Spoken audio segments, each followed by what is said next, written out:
Manhay na aga Bicolandia, and good morning everyone. Welcome to Ateneo ICTC YouTube channel. I'm Iris and I'll be your host for this webinar session. Before we start, don't forget to click the subscribe button and hit that notification bell for more webinar updates. So let's see kung mga taga saan po yung participants natin this morning. We have viewers from Nueva Ecija. Hello po, Ma'am Sheena. Also, we have viewers from, may nakita ako ditong taga-Oman. So, yung si Ma'am, from Oman siya. So, may mga viewers tayo from abroad. So, hello po. Also, we have viewers from Taguig City, Metro Manila. Hello po, sir. Also, we have viewers from mga taga Camarines Norte. So, for sure, may mga taga Camarines Sur din. And yung mga taga Ateneo de Naga po. So, hello po sa inyong lahat. So, yan, hindi na namin po mababasa lahat ng comments nyo. So, before we formally start, allow me to read the following guidelines. Kindly observe proper etiquette in this webinar session. We encourage everyone to participate in the comment section. Only essential questions will be entertained during the Q&A portion due to the limited time. Other questions can be noted in the online evaluation form after the session. Online evaluation form after the session will only be open until 5 p.m. today, August 14, 2020. You will receive your e-certificate shortly after the evaluation. Ateneo de Naga University, through the College of Computer Studies, the Center in Information Technology Education, and the Ateneo Information and Communications Technology Center, in partnership with the Ateneo Teachers Training Center, present to you our 8th webinar series entitled Project-Based Learning as an Impactful Teaching Strategy and a New Normal, today, August 14, 2020.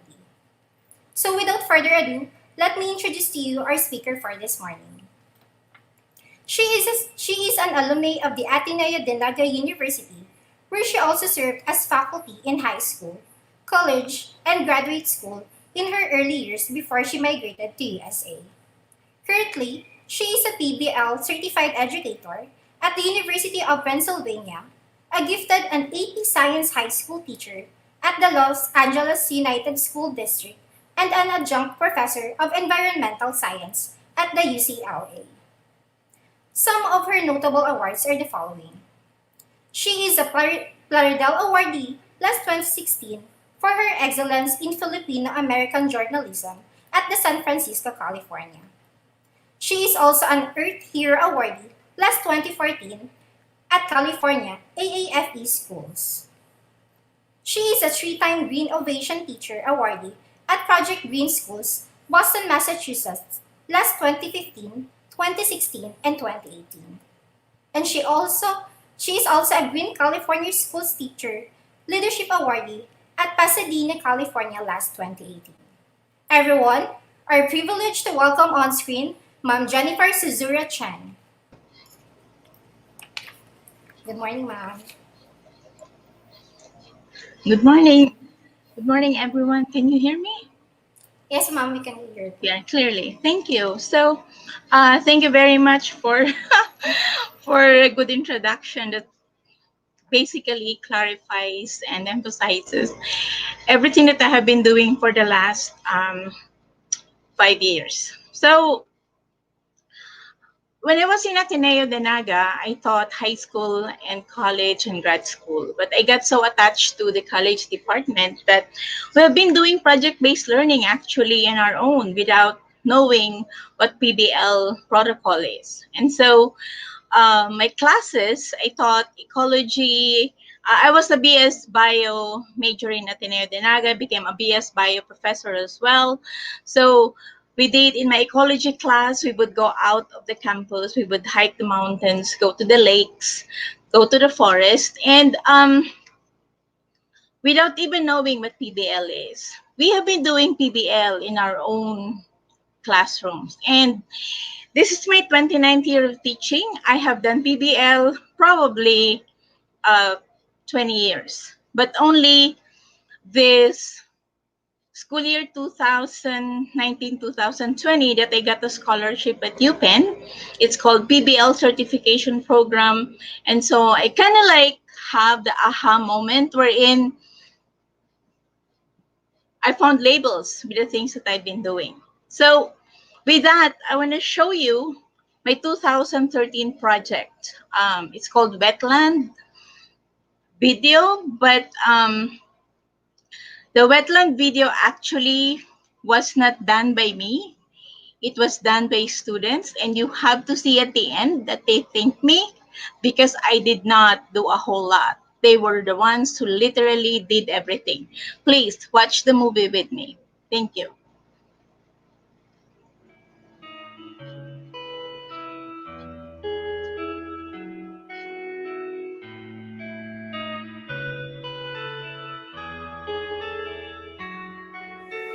At the intersection of 22nd Street and Crescent Avenue in San Pedro, California, lies the sprawling 22nd Street Park, 18 acres of grass and trees laced with biking and walking trails and boasting great vistas of the ports of Los Angeles and Long Beach.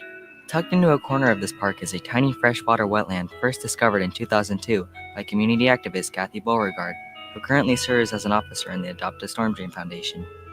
Today, the 9th grade honors biology class of Mrs. Jennifer Cheng from San Pedro High School is here at the 22nd Street wetland to conduct water quality tests. Her students will be testing the water in the wetland for several parameters including pH, dissolved oxygen, mineral content, and hardness. Before the class could start their experiment, the water samples from the wetland had to be collected, so a few of the students ventured in and took care of that.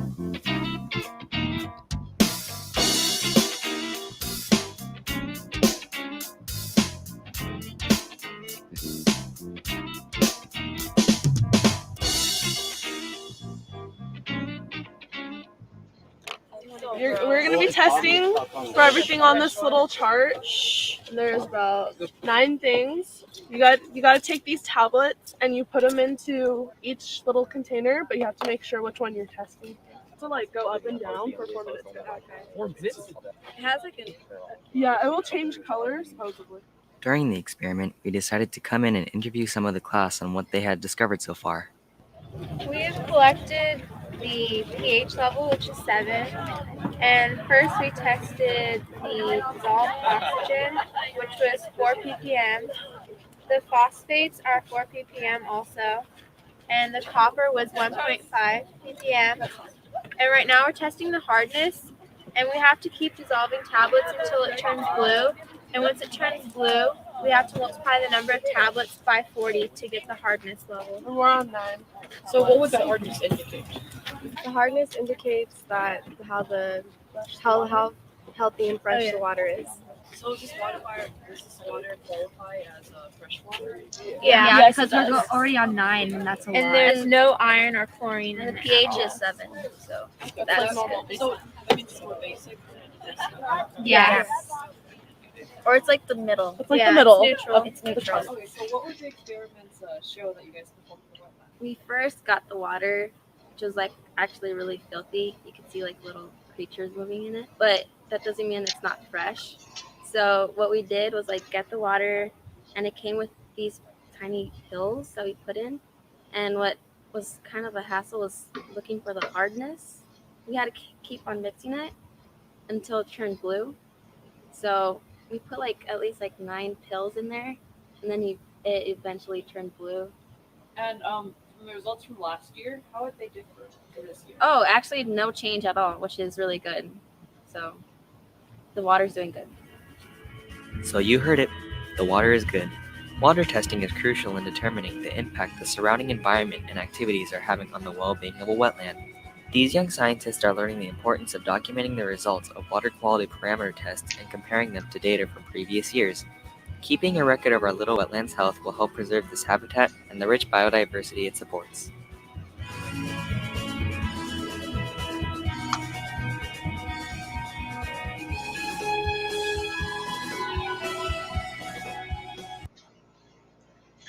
All right, so as you can see, maybe have caught a glimpse of me walking, and I was not even in the video because I was the person behind it. What I actually did was just to inspire and make sure that the students, my students, were actually doing their work by assigning roles, by assigning questions, and having frequent formative assessment and how they're coming up with an idea. So a teacher's role is not anymore the voice of authority alone, but the teacher's role in PBL is more of a guide. So um, when you see that they had to thank me, and there's a good twist in this video. So this is ninth grade, and there was a competition in the United States. And I told my ninth graders, why don't we join? And they were like, oh, we're not going to win, Miss Cheng. No way we would win. And I said, well, when will you get the chance? When you're in ninth grade, if you compete and you lose, that's okay. You're in ninth grade. But if you're in 12th grade, you compete and you lose and you got beaten by a ninth grader, then that would be hard for you to accept, right? So I told them, well, it's a class project. There is $700 prize. Why don't you submit for competition? And they were debating, should we or should we not? They did. We got first place. So this was an experience for me that when students actually are engaged and they are the activity student driven, you won't have any problems with classroom management, which I actually struggled with, especially in the United States, not in Ateneo. That's a different story. But teaching here is very different. And you need to be a good facilitator. You need to have the authority to drive the class and to guide them. Otherwise, your class will fall apart. So what I learned was that even how I was teaching in the Philippines was actually project-based learning, but I didn't know that. So with that, I'm going to show you, as you have been informed before when you signed up for this is my impact project from UPenn, and we're very excited about the input. And so it's very important that you understand this is not my slide. This is from UPenn. This is from the class that I took, the certification program. So I don't own this. But they're very gracious in sharing ideas, and I will be very gracious as well to support my co-Filipinos to be able to access the materials. And so with this, next slide, please. So the title is Project-Based Learning as the Impactful Teaching in a New Normal. And well, today is August 14 in you and still August 13 where I am at. And so I'm having problems with the light actually because it's sunset over here. So next slide, please. Thank you. All right. So in this slide, it will show you the four key parts of a project-based learning. Number one, collaborative. Students which are not matched in heaven will not work together.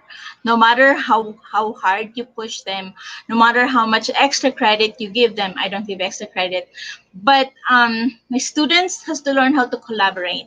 So one thing that I learned is that when I was in Ateneo, we had homeroom, and you know, I'm an academician. I don't particularly go to social emotional learning. I was raised like that. Your grade is your grade, and that's it. But after 25 years, I get to see a different perspective of the kids. The kids' struggles actually are real. And so social emotional learning is when you are looking at your students, their capability to collaborate. They need to work together. So you're the one who will do the magic placements. I called it magic because you could actually switch students. Some of them will ask you, teacher, can I please move to that class? Because, you know, the smartest in the class is there. And You should be steadfast in telling them, no, you can't.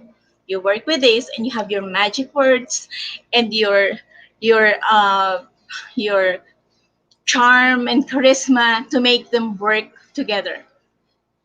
After collaborations, iterative, which is very difficult for me as well when I was in Ateneo, when I was a student. If someone corrects me, I feel offended. And same with the students when they're corrected. But how will you be able to emphasize?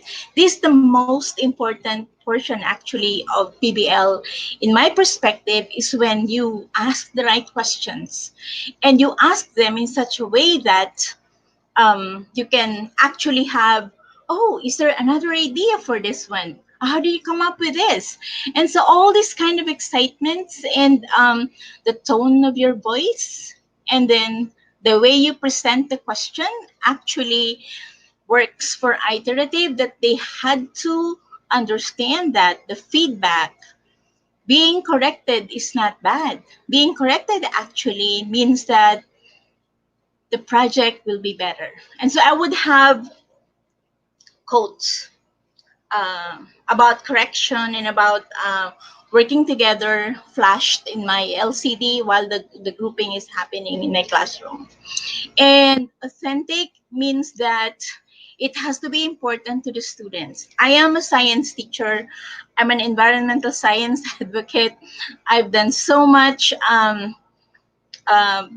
professional development about environmental science, and we shouldn't be waiting. Environmental science is not only the topic of science teachers. It's a topic, it should be the topic of everyone. Why is that? Because it affects all of us. And so when you talk about how can you have the students think of projects outside the classroom, what matters to them? Is flooding occurring where you are? Is trash management occurring where you are? Whatever is happening, deforestation or probably pollution, and we have a lot of those. I been I go to the Philippines annually several times to in the previous years, and so I can see that, and actually tried to start a project. I'm from diet, by the way. I forget to say that in diet, but it didn't work out because of my time with my schedule. So, um, with after authentic, we have the disciplinary, wherein they will be able to develop deep understanding of practices across disciplines such as science, math, English, practical arts classes, digital animation classes, and then all this kind of thing should be integrated. Next slide, please. So here is basically graphic organizer, wherein you have, you can actually look at how will your roles are on the squares, and the circles are the key points of project-based learning. Let's start with collaborative one more time. You support the students to make choices. You don't say like, oh, I want you to work with trash management. You do air pollution. You do history of the Philippines, or you should compute for carbon emission. You cannot do that. It has to come from them. So they have to come up with that, and that's the first thing that you as a teacher should be doing in facilitating the class. Then once they made up their students left choices, then they have to collaborate again, fighting. Well, we cannot discount the fact that some students actually, some people with their personalities can't work together. We know that. We know A cannot work with B and B cannot work with C, and so on. We know that. By the time 2 weeks come in, we know who can work together. And so we need to be very sensitive about placing students. There should be a mix of students who are gifted, students who need more help, students who are good in art, and so on. So prior to this, as part of the preparation, you have interest tests that I always give on the first day of the class. It's a Google document. Now, iterative, which I support, this is what I really love about PBL, is when you support the student reflection and revision. Revision is very important. Why is revision very important? Because they need to be able to look at their projects as something that they own. When they own it, they'll be competing with the others. They won't even talk to the other teams. Once you have that happening, you won't have any more problems. But then when you revise, when they revise, and you have to give them positive feedback, and how do you do that? You have prompts on your board. I agree with so and so, but I think it should be. And then thank you. The answer would be, I teach ninth graders in the United States, is 15, 16 years old. And so some of them, I don't teach regular classes anymore. I only teach gifted, the honors classes and AP. However, the skits are very competitive. And so for them being corrected is not good. And I was like that when I was a student. So I totally understand. I would have this little speech, a spiel of, you know what, when I was in high school, and they were like giving me that faces, that I'm not good at listening with other people. But then I regretted that because there were actually instances I should have listened. So um, you track students' progress by providing feedback. And then I have an iPad, so I just check. I walk around with an iPad all the time, and then support the students in making contributions. So you would know just by looking, you would know what's happening. And then support students in building performance connection, personal connection to the project. If they thought, you go back to the inception of the project. If they actually thought of that, they would eventually be very, what they call that, the ownership is there. And so disciplinary practices and subject area content. But you have to remember, why are we doing PBL? Because of this. We need to elicit higher order thinking. And that's the main goal of PBL. Student-centered, higher order thinking. There has to be contribution to the world. Can you imagine if all high school students in the whole wide world started picking up trash? You know what will happen?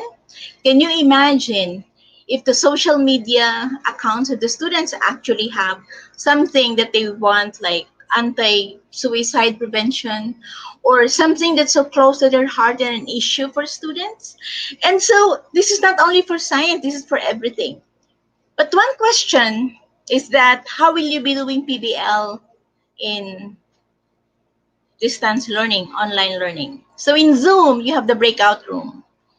If you sign up, if you have the students' email sign up first, you can actually use Zoom as permanent breakout room, and then you just pop in, meaning you go, make sure that you go rotate and visit, and make sure that you have the connection with students, that if someone is not working very well, then they had to let you know, okay?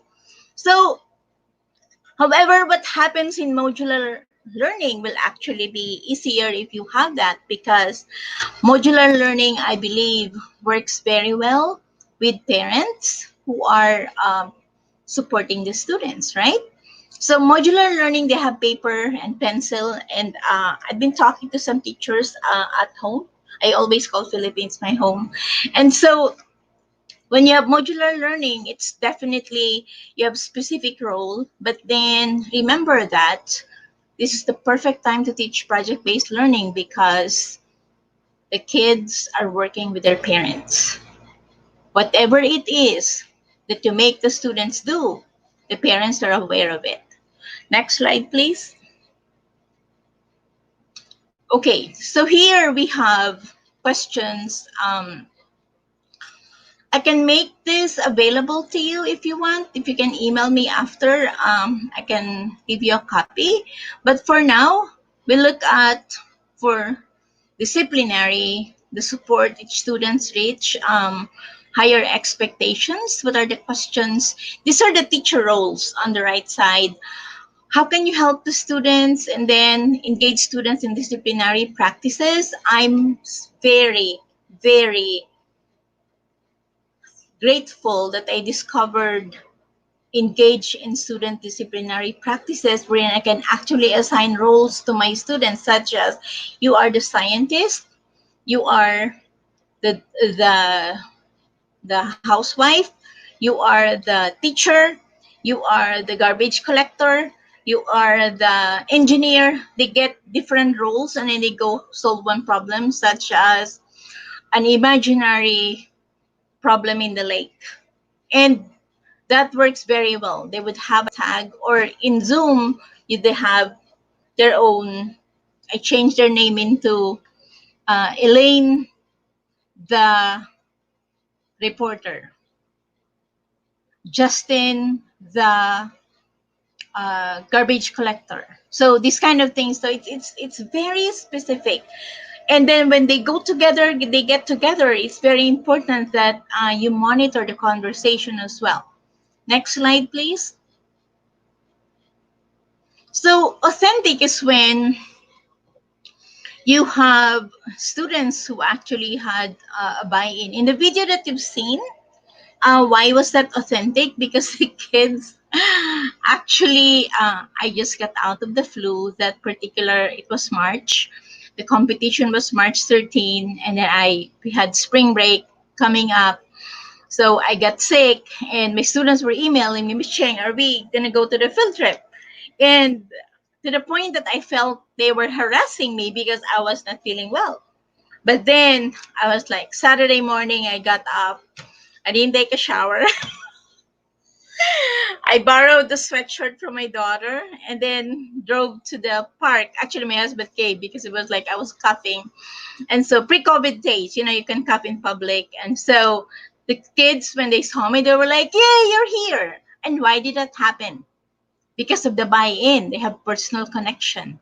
Did they contribute to the world? That video became viral. It was amazingly one of the first things it was featured in the newspaper. It was featured in the LA Times, and we got $700. So we went on a field trip to the Natural History Museum with free lunch for everyone for that class. So those kids now have graduated in college. A majority of them went to UCLA. So it's how the students are actually engaged. But do they want to make contribution to the world? When they're students, they don't, right? But when you open their eyes, they do. And they would say, so we get a partner school from Taiwan. 2014, they came over. So we brought them to the wetland. My students were so pleased. And we had conversation with students in high school as well. We have this project, Green Schools. And so is that a contribution to the world? You tell me. Next slide, please. So iterative, I'm one of those people who, like I said, I hate being corrected. But how can you tell them to accept correction? Actually, it actually transported to my personal life as well. If someone tells me now something, I would like, would this help me? And that's just really true. I'm not kidding. So when you have this, students actually review each other's work.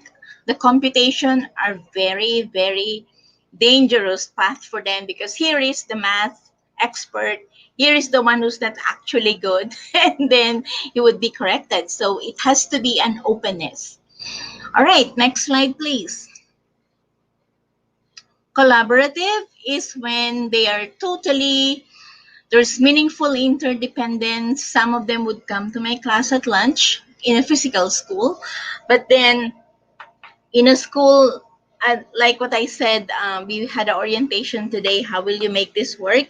There is a proponent about you can allow them to meet. Uh, but I'm not sure about that. I have to think about it. I don't know. It's too dangerous. Allow them to meet in another media such as um, Twitter or IG. I don't know. But I'm not sure about that. So you have to support students' choices as well. And this at sometimes they're projects that are actually not really good, right? I would have them, and then I would sit down with them and tell them, what are your choices, what are your interests, and then eventually we try to fix that. So there were students who were athletes. They want to know if banana actually is good for muscle cramps, and I said, but it takes a while for digestion. So how would you measure that? And so one parent was a dietitian, and so it's like you have to eat that continuously for like 7 days and you have to run every day and so on. So because some of my kids are very athletic, and so whatever their passion is, whatever they're very concerned about, and with the advent of social media, having a research, a small yes and no research question would be good as well. All right, next slide, please. Here the video of I want to show you. This is the one that we use for the training.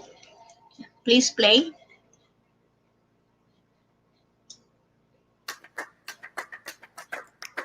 It's Friday, March 3rd, 2017, just another school day at San Pedro High School. Instead of sitting inside a classroom, the AP Environmental Science class of Miss Jennifer Cheng is off on a special outing. Today, they'll be testing the water and soil in different locations in and around the cities of San Pedro and Wilmington.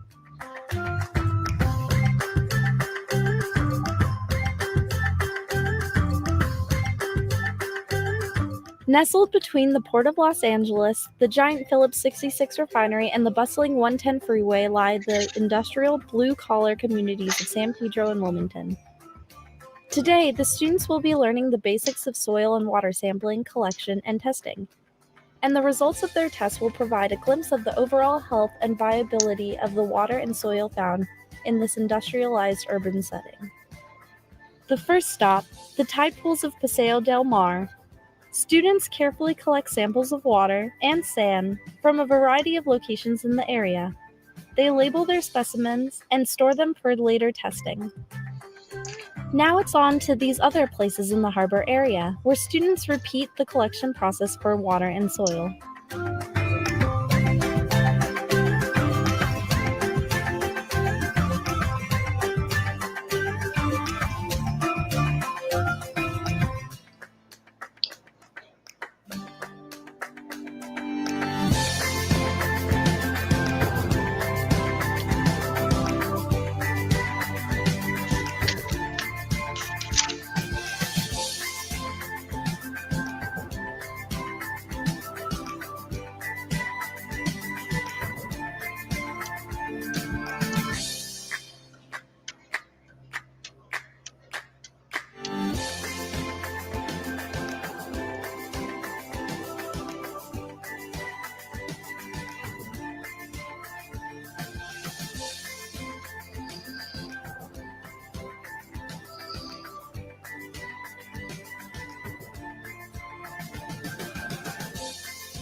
Then it's time to return to school, where students will begin testing their collected samples.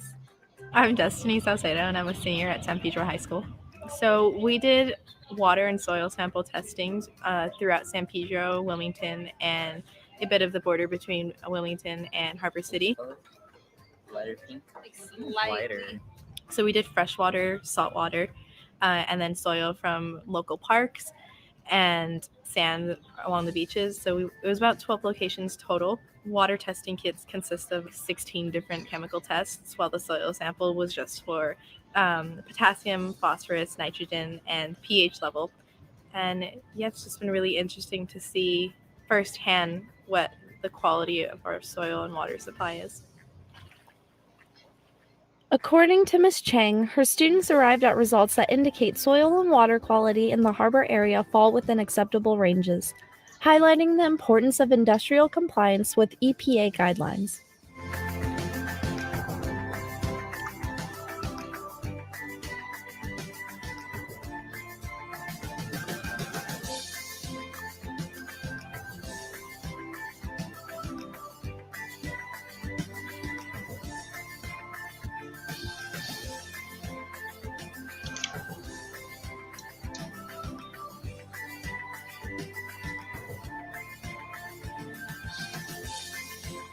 Environmental regulation is something really important to consider, especially in an area such as the one we live in, where we have a really active industrial port and there are local refineries. We do have an environmental advocacy team, and we're hoping that to use these results as further motivation to get involved with the community and be really active, to create consciousness and awareness of the fact that every action we take does have an impact on the earth. The fact of the matter is this is our planet and we have to take care of it, so maintaining appropriate health levels is something that should be a concern to us all. These young scientists of tomorrow are learning the importance of regular water and soil testing and monitoring the impact of industrial activity on the surrounding environment. These students are developing a strong sense of personal responsibility to the health of the planet and a commitment to environmental advocacy.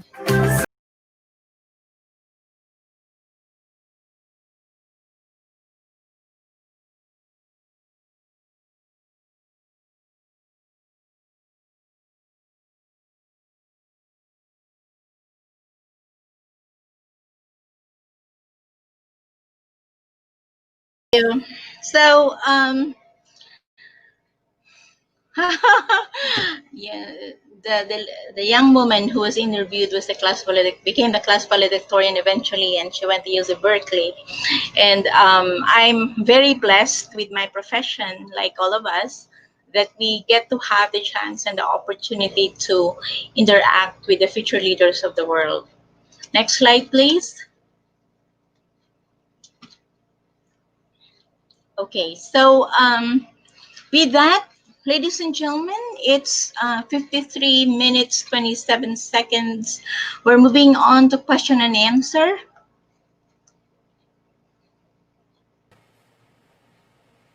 Thank you so much, Ma'am Jennifer, for sharing with us your expertise. That was very insightful and informative.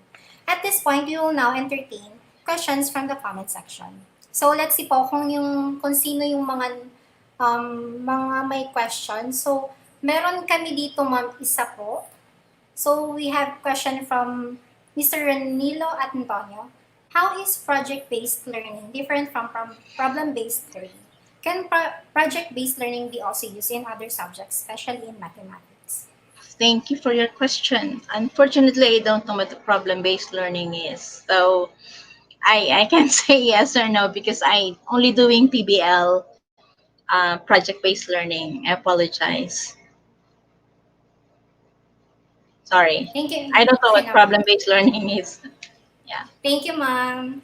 So, sino ba po yung may mga questions? Comment lang po.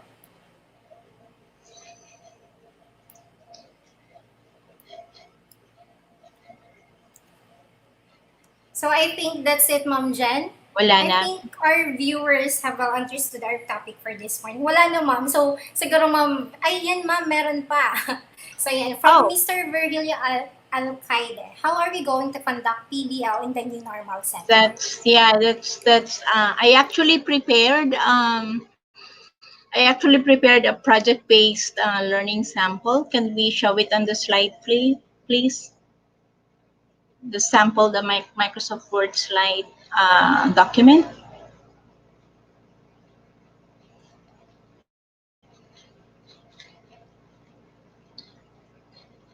Okay, thank you. So here we can see I actually made it. For single subject, you have science, mathematics, history, and then for learning objectives to create awareness, interdisciplinary, we included social studies, and then um, English, health, community connection, and then for the third one, can you scroll down, please? So we have the Tagalog, the Wika ng Lahi, and so with that, those are sample lesson plans, but the question is actually in the new normal. Like I mentioned earlier, if you're using Zoom, you can use breakout rooms for groupings. If you're not using Zoom or you have hybrid classes, actually, you can use modular, printed on paper, but every student can have role, okay? Or you can assign specific subject matter for every teacher has an input as to the bigger project. Using Zoom is actually easier, but I understand that everyone has an access to the internet, and so I suggest that modular would be every page. Say, for example, student A, you are the scientist. Student B, you are the mathematician. Student C, you are the teacher. Student D, you are the mayor of the town. And then those kind of different roles that can be incorporated. And the main project output could be, you know how kids nowadays, they use social media a lot. So they can use Instagram or Facebook or Twitter for that matter, or WhatsApp in showing their project. And you have to be amazed with how techy the students are, better than us when it comes to social media. So they can actually use that. So you can still use project-based learning, and it will actually work better. In my experience, this worked better than when I was teaching just classroom teaching. So when I have a project, kids are more engaged. Thank you. I hope that answers the question. Thank you very much, Ma'am. So, eto yung sunod nating question from Mr. Supriyat, MP. From Oh, hi. Indonesia. So, dear Ma'am, give me one example how to create project-based learning at elementary Okay, school. so I haven't been to Indonesia, but I would think it's very similar to the Philippines, right? So if you have a problem in your city, such as solid waste trash, that could be used as a project-based learning for students, wherein they actually measure their trash in their homes, like the 50 cents trash bag. How many 50 cents trash bag do they actually accumulate every week? Then they compute that, and then you hypothetically can use mathematics for computation. And if you're like me, we actually did random I help out a middle school teacher with this, so we randomly open up the bag and then check out how many are non-biodegradable. So with that, you can actually use project-based learning for trash management, and it's easy because the students can actually see it, and then it's easy because it's a problem all over the world. Thank you for your question.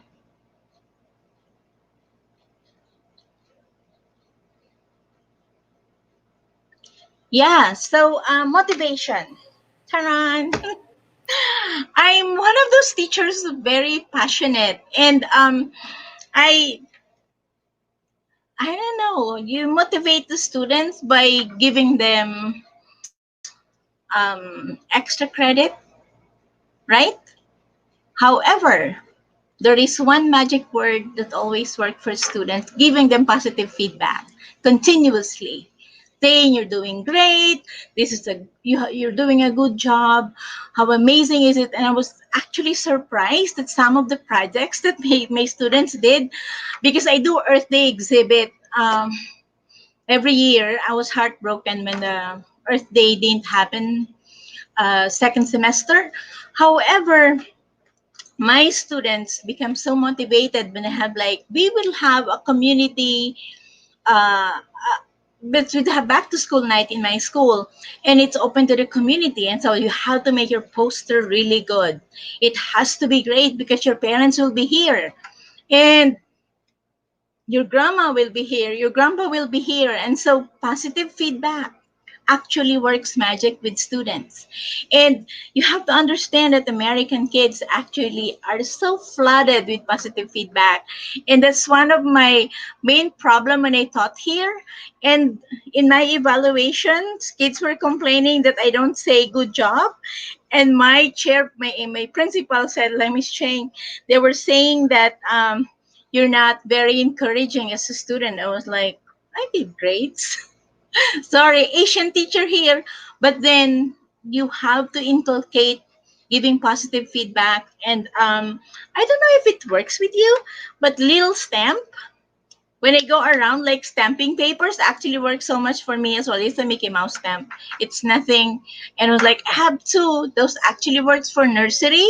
It works for elementary. It works for middle school. It works for high school. Thank you for your question. Thank you so much, ma'am. So, from Sheena Fulgencio, how does PBL be combined to discovery learning this time of Discovery learning, discovery the Sengage books. It's actually PBL okay, let me recall. Discovery learning. We have a discovery learning here in the States that's actually a group of textbooks and activities that are based on phenomenon. So it's phenomenon based, but then discovery PBL could be after discussing the phenomenon.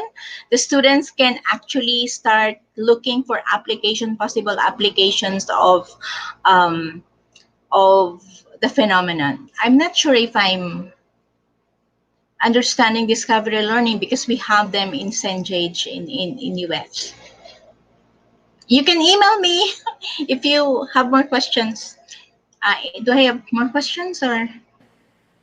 Thank you, ma'am. So, from Mr. Grayson Gonzalez, due to the challenges brought by this pandemic, can PBL still work through individual or self-paced learning? It's actually perfect for self-paced learning because they work on their own pacing. And individual, I had a student uh, last year who refused to work with groups. I was like, no, Miss Chang, I don't want to work with anyone. He was like, okay. And I was talking to the counselor, so I called home like, hi, good evening. This is Mrs. Chang. I'm calling from San Pedro High School. And mom said, my son doesn't like to work with anyone. And what can I do? I said like, well, thank you for your support. So I made him do work on his own pace. And it worked well. So his project was how to send a trash to the outer space. It was one of those amazing projects that I showed it to the other science teachers and I told them, this child will be a future scientist. So, if you have, but I would say just to make you sane, you need to be sane. So for your own sanity, make it group work. Don't encourage individual work unless it's really necessary. So in my 5 years of doing PBL, I've only done one individual work, but it could work. Thank you. Thank you so much, ma'am. So, last question na po tayo from Miss Queenie Ann Villaverde. How do you assess students when you're using PBL as the method for teaching? So PBL comes with a very tight rubric. And so you do have frequent formative assessment in iteration. You have small quizzes. I keep on saying small and big quizzes, small and big tests. Excuse me. So with frequent formative assessment, you can actually assess students. And then your assessment after the project will be based on the rubric that you will give them prior to the project. How will you will be assessing them? So the rubric is the key as well. Thank you so much, ma'am, for answering all those questions po. So, You're yan, ay ma'am, madaming nag-greet sa'yo from Ateneo de Naga University. Then ma'am, sa comments natin, miss na po Hindi ata kayo. Yes po, ma'am. Oh, Madami sila dyan sa comment section po. thank you. Thank you Hi, very much, everyone. ma'am. I know. So, before I end this talk, I promise Father Rolly, I'll be back. I'm back. Yeah, because I was a scholar of the grad school as well. Naiiyak na ako. And I promise that I will get back. So, invite me in the future. Thank you so much for this opportunity. Maraming salamat, ma'am. Bisita kayo, ma'am, kung ano. Yeah. Salamat po. Okay. Yes, ma'am. Okay. Bye, So, everyone. Thank you so much. Thank you, ma'am. So that ends our Q&A session. So we would like to thank our speaker, Ma'am Jen.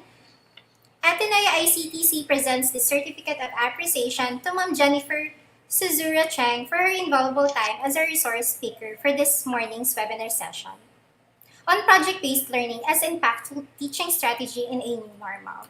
Thank you so much, Ma'am, for sharing your time po. Maraming salamat, Ma'am.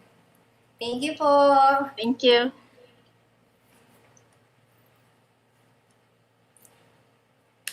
We would also like to thank our viewers for staying with us throughout the session.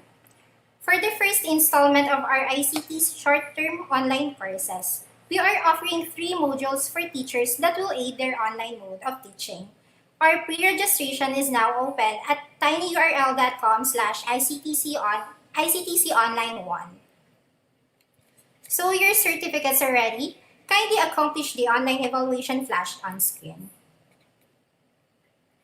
The online evaluation will be closing at 5 p.m. this afternoon. So yan po, paki-accomplish na po yung evaluation. So right after you accomplish your evaluation, may marireceive na po kayong e-certificate. Again, thank you everyone. Kindly like our Facebook page at Ateneo ICTC and subscribe to our YouTube channel to get updates on our free webinar sessions and upcoming training online. So maraming salamat po sa mga nag-subscribe sa aming YouTube channel. So umabot na kami ng I think almost 1.3. So maraming salamat po. Yung mga hindi pa po nagsisubscribe, subscribe na. And paki-like na din yung FB page namin. So that's it everyone. Thank you po and have a good day. Goodbye!